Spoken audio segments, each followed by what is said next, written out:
Hello everyone, स्वागत है आप सभी का माय चैनल रोजगार विद रमेश में। आज हम जो नायक सीरीज चली हुई है उसके सेट नंबर 30 पर पहुंच गए हैं। उसका आज हम रिवीजन करेंगे।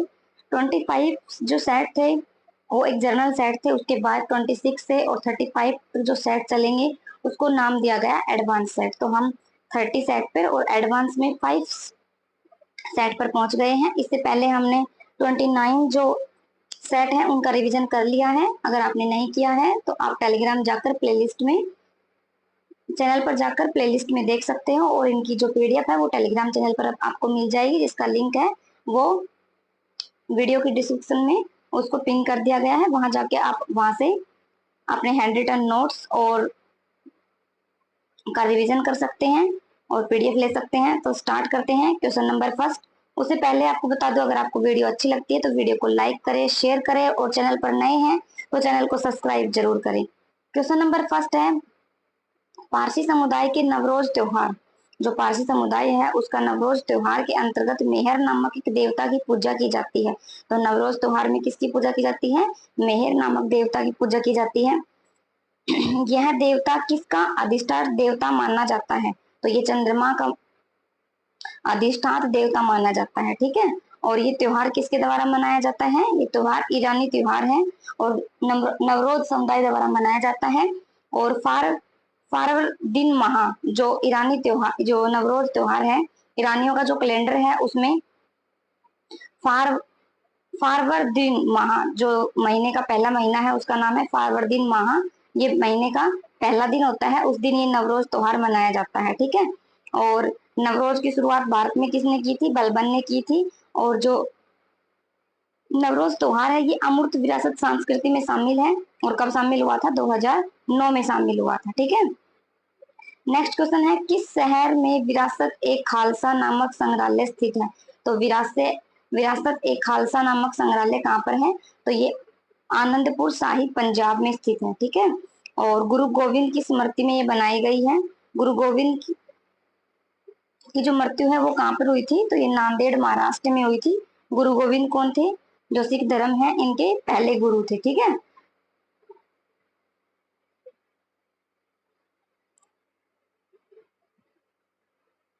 नेक्स्ट है, किसने कल्पित तथा नोहेडी एंड हिज कार लिखी थी? तो ये किसने लिखी थी? किसकी बुक है? तो ये एनिड ब्लाइटन की बुक है। ठीक है। नेक्स्ट है, रस्किन बॉन्ड की कौन सी बुक है? द रूप। और लियो टोल्स्टॉय की बुक है वार एंड पीस। और अन्ना कैरेनिना, ये दोनों बुक किसकी है? लियो टोल्स्टॉय की है। जेके रावलिंग की बुक कौन सी है? Harry Potter, the running grow 2023 और द इंक ब्लैक हार्ट 2022। ठीक है। ये किसकी बुक है? जेके रावलिंग की बुक है। नेक्स्ट है, प्रसिद्ध लोक गायक भिखुदान गोविंद भाई गढ़वी किस लोकगीत शैली से संबंधित है? तो ये जो डायरो गुजरात की लोक संगीत है उसे संबंधित है भिखुदान गोविंद। ठीक है। और गुजराती जो लोक गायक है ये फागुनी जो है गुजराती लोक गायक से हैं और गरबा नृत्य गायिका हैं। मैंने पायल है छनकाई और याद पिया के आने लगी, ये दोनों किसकी हैं? ये भिखुदान की बुक है। ठीक है। भिखुदान की क्या है?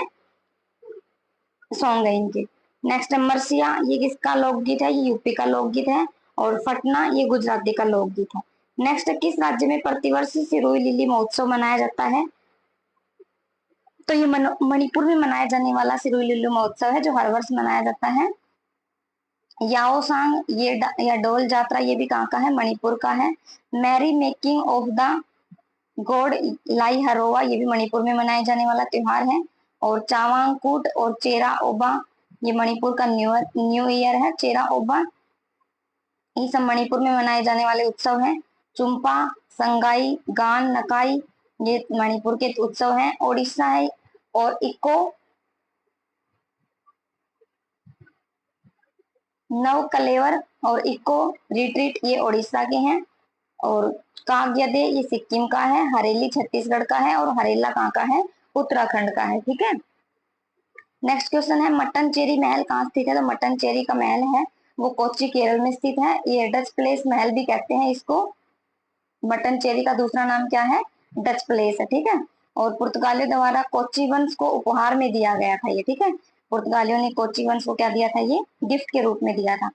कनक कुन्नू प्लेस कहाँ पर है, ये भी केरल में है। और बीदर का किला और चित्रदुर्ग का किला ये कहाँ पर है, ये कर्नाटक में है। नेक्स्ट क्वेश्चन है चुन्नी गोस्वामी की जिसके नाम पर भारतीय डाक विभाग द्वारा एक स्मारक डाक टिकट जारी किया गया था, वे की एक पेशेवर खिलाड़ी हैं। तो ये फुटबॉल के खिलाड़ी हैं और ये प्रथम श्रेणी क्रिकेटर भी हैं, ठीक है। इनके नाम पर क्या चलाया गया था, डाक टिकट चलाया गया था।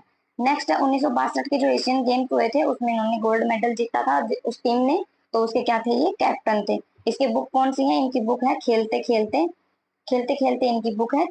चुन्नी गोस्वामी की ऑटोबायोग्राफी है। नेक्स्ट है किस विश्व हस्त प्रक्षालन दिवस कब मनाया जाता है, तो ये 15 अक्टूबर को मनाया जाता है। विश्व स्वास्थ्य दिवस 7 अप्रैल को मनाया जाता है। इंटरनेशनल मानसिक स्वास्थ्य दिवस 10 अप्रैल को मनाया जाता है। और इंटरनेशनल शौचालय दिवस ये 19 नवंबर को मनाया जाता है। और मासिक धर्म स्वच्छता ये कब मनाया जाता है, 28 मई को मनाया जाता है। नेक्स्ट है जापान द्वारा किस शहर में द्वितीय विश्व युद्ध की समृति में स्मारक बनाया गया है, तो ये कहाँ बनाया गया है, ये इम्फाल में बनाया गया है, ठीक है। और फर्स्ट वर्ल्ड वार कब हुआ था, 1914 से 1918 तक फर्स्ट वर्ल्ड वार चला था। सेकेंड वर्ल्ड वार कब हुआ था, 1939 से 1945 के बीच में सेकेंड वर्ल्ड वार हुआ था। और हिरोशिमा पर कब परमाणु बम गिराया गया था, तो 6 अगस्त 1945 को। और नागासाकी पर 9 अगस्त 1945 पर, ठीक है। ये नाम देकर ये डेट पूछी जाती है एग्जाम में। नेक्स्ट है कौन एक इनपुट डिवाइस है, तो उसमें ऑप्शन दे रखा था उसके अकॉर्डिंग स्कैनर है वो एक इनपुट डिवाइस है। आउटपुट डिवाइस कौन से होते हैं, स्पीकर, प्रोजेक्टर, कोलेटर और मॉनिटर, ये कौन से हैं, आउटपुट डिवाइस हैं।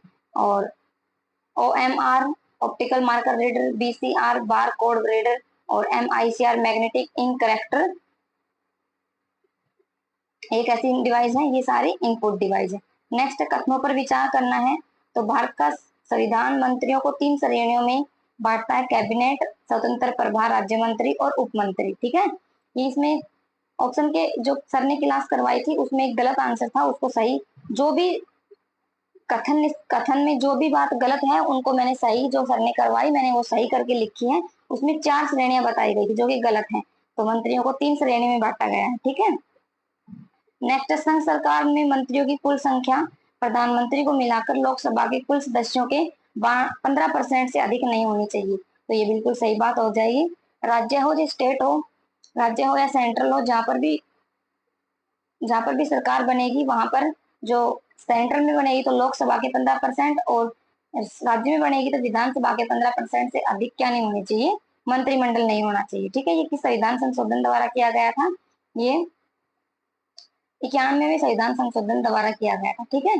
नेक्स्ट है किसकी नियुक्ति भारत के राष्ट्रपति द्वारा की जाती है, तो राजदूत की, वित्त आयोग की, भारत के महान्यायवादी की, राज्य के राज्यपाल की, संघ लोक सेवा आयोग के सदस्यों की, इन सब की नियुक्ति कौन करता है, राष्ट्रपति करता है।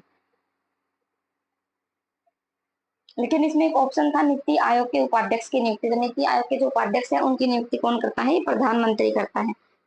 वर्तमान में नीति आयोग के उपाध्यक्ष कौन है, वर्तमान में सुमन के बेरी नीति आयोग के क्या है, उपाध्यक्ष हैं, ठीक है। और नीति आयोग के सीईओ कौन है, आर सुब्रमण्यम नीति आयोग के सीईओ है। नेक्स्ट है कौन सा एक मूल कर्तव्य नहीं है, तो इसमें 11 मौलिक कर्तव्य हमारे उसमें से दे रखा था पंचायतों का गठन, तो ये मूल कर्तव्य नहीं है, ये आर्टिकल 40 में बताया गया है। ये नीति निर्देशक सिद्धांत के अंतर्गत आता है आर्टिकल 40। मूल कर्तव्य है ये भाग 4A में है जो आर्टिकल 51A में है और इनको 42वें संविधान संशोधन द्वारा 1976 में जोड़े गए थे। और ये किस देश से प्रभावित है ये मौलिक कर्तव्य, तो ये USSR यानी रसिया से ये प्रभावित है। नेक्स्ट है राज्य के नीति निर्देशक सिद्धांतों के संदर्भ में कौन सा कथन है उस पर विचार कीजिए। तो भारतीय संविधान के अंतर्गत राज्य के नीति निर्देशक सिद्धांतों को 3 भागों में विभक्त किया गया है, समाजवादी, गांधीवादी और उदारवादी, तो ये बिल्कुल सही है। भारतीय संविधान में राज्य के नीति निर्देशक सिद्धांत सहकारी समिति अनुच्छेद 43B के अंतर्गत से संबंधित है, तो ये बात बिल्कुल सही है। समाजवादी जो नीति निर्देशक तत्व है, मौलिक कर्तव्य है, नीति निर्देशक सिद्धांत, समाजवादी में कौन कौन से आर्टिकल आते हैं, आर्टिकल 38, 39, 41, 42, 43A और 47। और गांधीवादी में कौन से आते हैं, आर्टिकल 40, 43, 43B, 47 और 48। और उदारवादी में कौन कौन से आर्टिकल आते हैं? आर्टिकल 44, 45, 48 का ए, 49 और 50 और 51, ये उदारवादी में आते हैं। ठीक है। नेक्स्ट है, किन अधिकारों के संबंध में न्यायालय में दावा नहीं किया जाता? तो प्राण और दैहिक स्वतंत्रता के संरक्षण हेतु न्यायालयों में क्या नहीं किया जा सकता? दावा नहीं किया जा सकता। ठीक है। नेक्स्ट है, कौन सा विकल्प फाइव आईज इंटेलिजेंसी एयरलाइंस के देशों का प्रतिनिधित्व करता है? तो फाइव आई जो इंटेलिजेंसी एयरलाइंस उसमें कौन कौन से देश आते हैं? तो ऑस्ट्रेलिया, कनाडा, न्यूजीलैंड और यूके, यूनाइटेड किंगडम और अमेरिका, ये फाइव आईज में आते हैं। ये एक खुफिया संगठन है जिसकी स्थापना 2016 में हुई थी। ऐसे फाइव आईज हैं, ऐसे ही नाइन आईज है। नाइन आईज में कौन कौन से आते हैं? जो फाइव आईज में आते हैं वो तो 5 देश वही, और एक नीदरलैंड और फ्रांस और नॉर्वे और डेनमार्क। ठीक है। ऑस्ट्रेलिया, कनाडा, न्यूजीलैंड और यूनाइटेड किंगडम और यूएसए, तो 5 आईज में आते हैं। उसके अलावा डेनमार्क, नीदरलैंड, फ्रांस, नॉर्वे, ये चारों शामिल कर देते हैं तो क्या बन जाता है? 9 आईज बन जाता है। नेक्स्ट है, मिलान करने हैं। सिंधखेद का युद्ध कब हुआ था? 1758 में। उदगीर का युद्ध हुआ था 1760 में। मोती तलब का युद्ध हुआ था 1771 में। और भोपाल का युद्ध हुआ था 1737 में। ठीक है। ये युद्ध किन किन के बीच हुआ था? ये युद्ध हुए थे मराठा और हैदराबाद के निजाम के बीच हुए थे, जिसमें सारे युद्ध किसने जीते थे? मराठा द्वारा जीते गए थे। ठीक है। नेक्स्ट है, किस गवर्नर जनरल पर इंग्लैंड में महाभियोग का मुकदमा चलाया गया था? तो वारेन हेस्टिंग पर क्या चलाया गया था? मुकदमा चलाया गया था। और बंगाल का सही शासन न करने के कारण इन पर ये मुकदमा चलाया गया था। सहायक संधि के लिए किसको जाना जाता है? तो वेलेस्ली को जाना जाता है। बंगाल का पहला गवर्नर कौन था? तो वारेन हेस्टिंग्स, ये बंगाल का पहला गवर्नर जनरल था। और इसने द्वंद्व शासन प्रणाली को क्या किया था? खत्म किया था। ठीक है। और बंगाल का पहला गवर्नर कौन था? बंगाल का पहला गवर्नर था क्लाइव था। ठीक है। और इसने द्वंद्व शासन को लागू किया था। और पहला जो प्रथम गवर्नर जनरल बना था उसने द्वंद्व शासन प्रणाली को क्या कर दिया था? खत्म कर दिया गया था। भारत का पहला गवर्नर जनरल कौन था? तो भारत का पहला गवर्नर जनरल विलियम बेंटिंग था, जो 1833 में बना था। और भारत का पहला वायसराय कौन बना था? तो 1858 में कैनिंग भारत का पहला वायसराय बना था। और स्वतंत्र भारत का पहला गवर्नर जनरल कौन था? तो माउंट बेटन था। और स्वतंत्र भारत का पहला भारतीय गवर्नर जनरल कौन था? तो सी राज गोपालाचार्य था। ठीक है। 1784 में एक सोसाइटी की स्थापना हुई थी, किसने की थी? विलियम जोन्स ने की थी। ठीक है। नेक्स्ट है,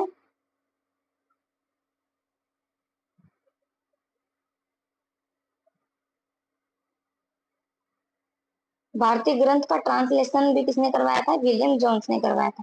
संस्कृत विश्वविद्यालय जिसकी स्थापना जोनाथन डक्कन ने की थी 1782 में। ठीक है। नेक्स्ट क्वेश्चन है, बंगाल के नवाबों का सही क्रम लगाना है।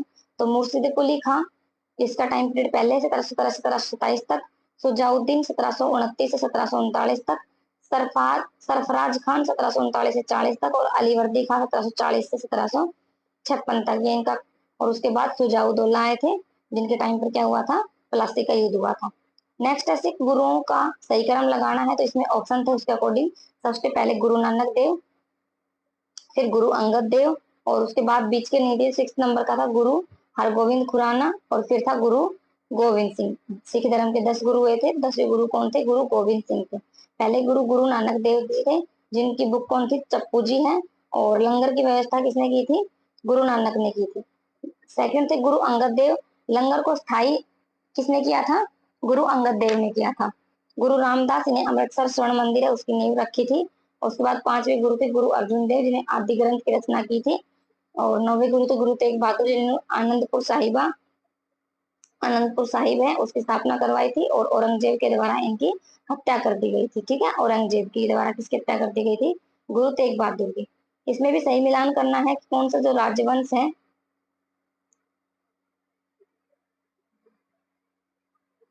कौन सा राजवंश का संबंधित स्थल है। तो सिंधिया जो राजवंश है वो कहाँ पर था? ग्वालियर में। गायकवाड़ बड़ोदरा में। और होलकर इंदौर में। और भोसले नागपुर में। मराठाओं को एकजुटता का करने का कारण क्या था? नाना फडणवीस थे। नेक्स्ट है, कौन ब्रिटिश शासन के दौरान भारत में रैयतवाड़ी बंदोबस्त को प्रारंभ करने का संबंध है? तो अलेक्जेंडर रीड और टॉमस मुनरो ने 1820 में 12 महल तमिलनाडु से इसको लागू किया था। ठीक है। और ये 51% क्षेत्र पर था। कॉर्नवालिस, इसको स्थायी बंदोबस्त का जनक कहा जाता है। 1773 में स्थायी बंदोबस्त की शुरुआत इन्होंने की थी। ठीक है। नेक्स्ट, किसने बंगाल में माहलवाड़ी बंदोबस्त प्रणाली की शुरुआत की? तो वोल्ट मैकेंजी ने की थी 1822 में। ठीक है।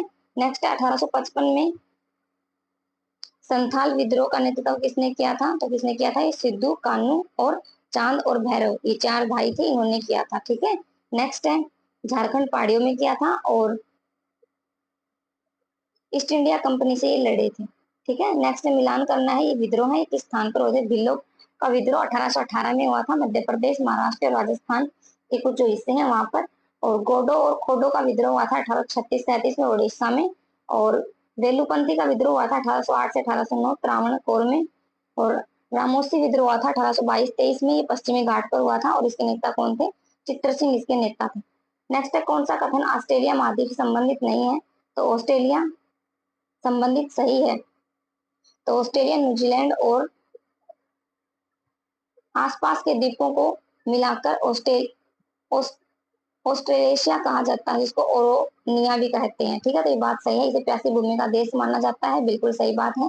इसे द्वीपीय महाद्वीप के नाम से जाना जाता है, ये भी सही बात है। ये सबसे छोटा महाद्वीप है और महाद्वीपों का देश भी इसे कहते हैं, ऑस्ट्रेलिया महाद्वीप को। ठीक है। नेक्स्ट क्वेश्चन है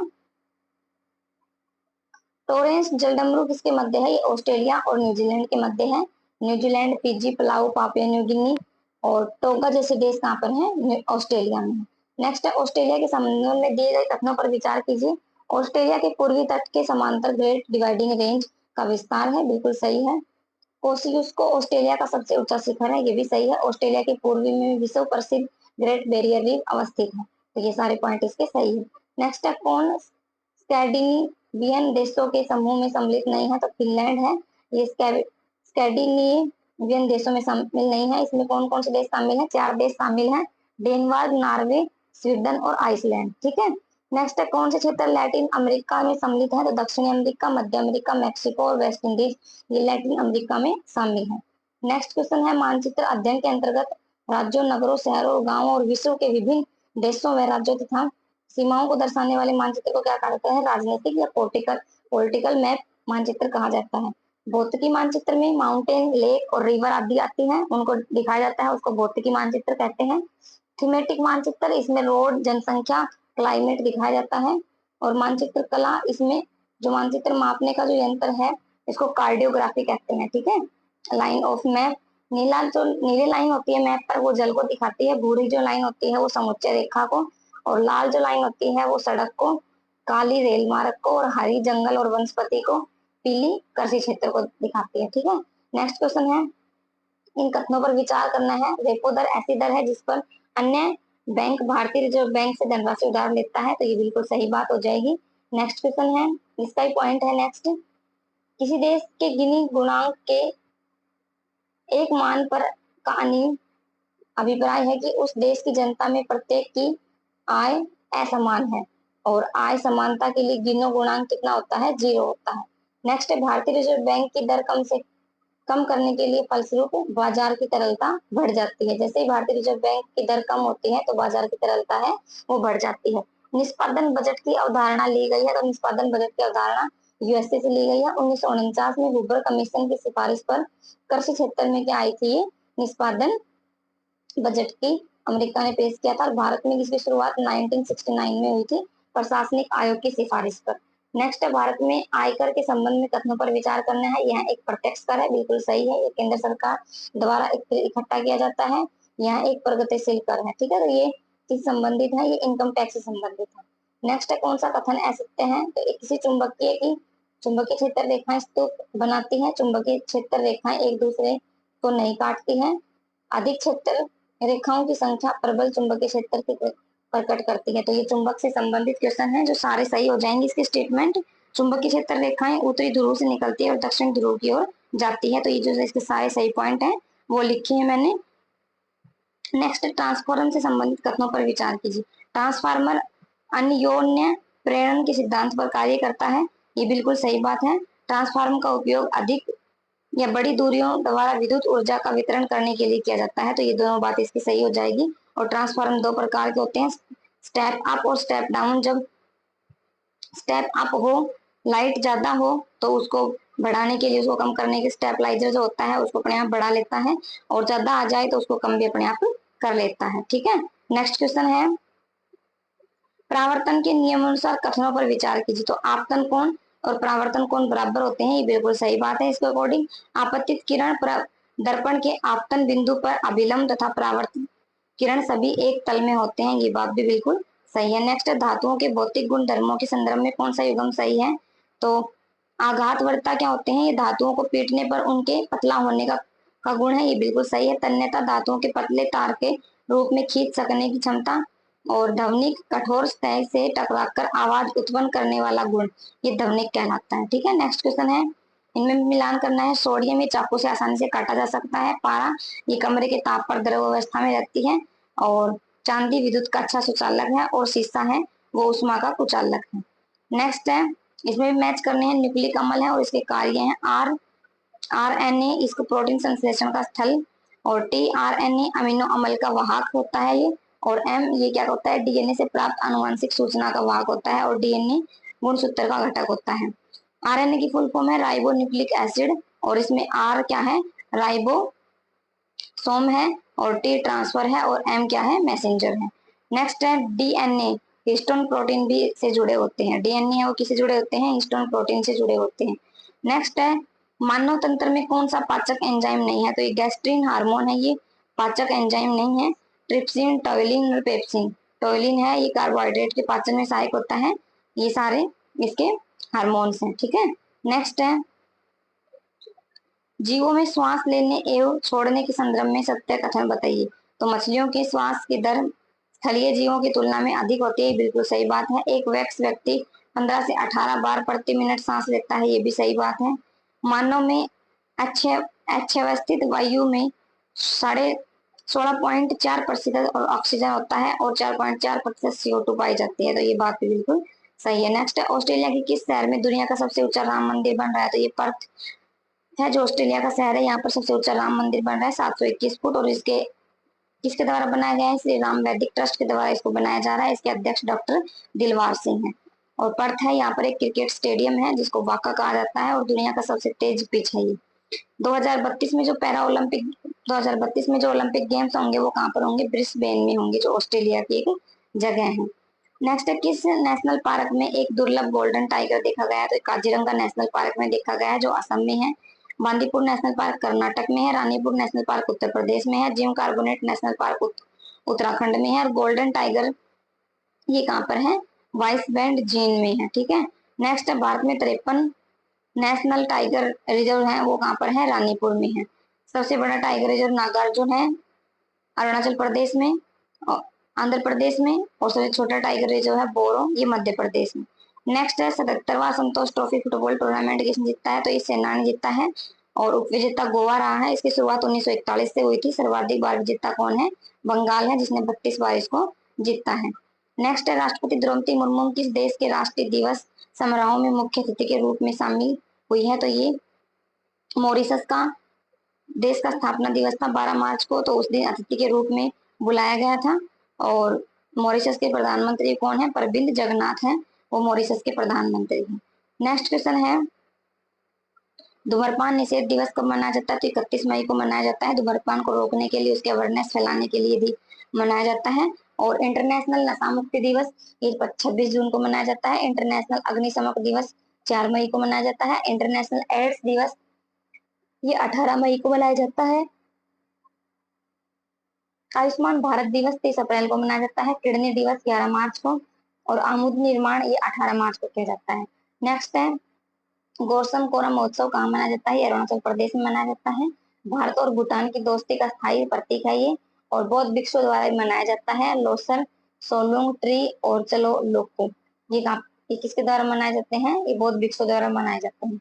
नेक्स्ट, प्रधानमंत्री मोदी ने वंचित वर्गों को क्रेडिट सहायता प्रदान करने के लिए कौन सा पोर्टल लॉन्च किया है? तो पीएम सूरज पोर्टल लॉन्च किया है, जिसमें सूरज की फुल फॉर्म क्या है? सामाजिक उत्थान रोजगार आधारित जन कल्याण। ठीक है, नव युवर कैंडिडेट ये जो चुनाव आयोग है उसके द्वारा लॉन्च किया गया है। स्वाति पोर्टल विज्ञान प्रौद्योगिकी इंजीनियरिंग द्वारा लॉन्च किया गया है। लड़कियों को इंजीनियर के प्रोत्साहन को बढ़ाने के लिए अजय कुमार सूद ने इसको लॉन्च किया है। नेक्स्ट है, अनुवादनी ऐप ये केंद्र सरकार द्वारा लॉन्च किया गया है। इसमें बहुभाषावाद को बढ़ाने के लिए। नेक्स्ट, किस बैंक ने पेरिस ओलंपिक के लिए भारतीय ओलंपिक संघ के साथ साझेदारी की है? तो यस बैंक ने की है, और यस बैंक की स्थापना 2004 में हुई थी, राणा कपूर और अशोक कपूर के बीच में। ठीक है, और वर्तमान अध्यक्ष कौन है? श्री अतुल मलिक हैं और सुश्री मूर्ति है। ठीक है, ये क्या है? इसके वर्तमान अध्यक्ष हैं।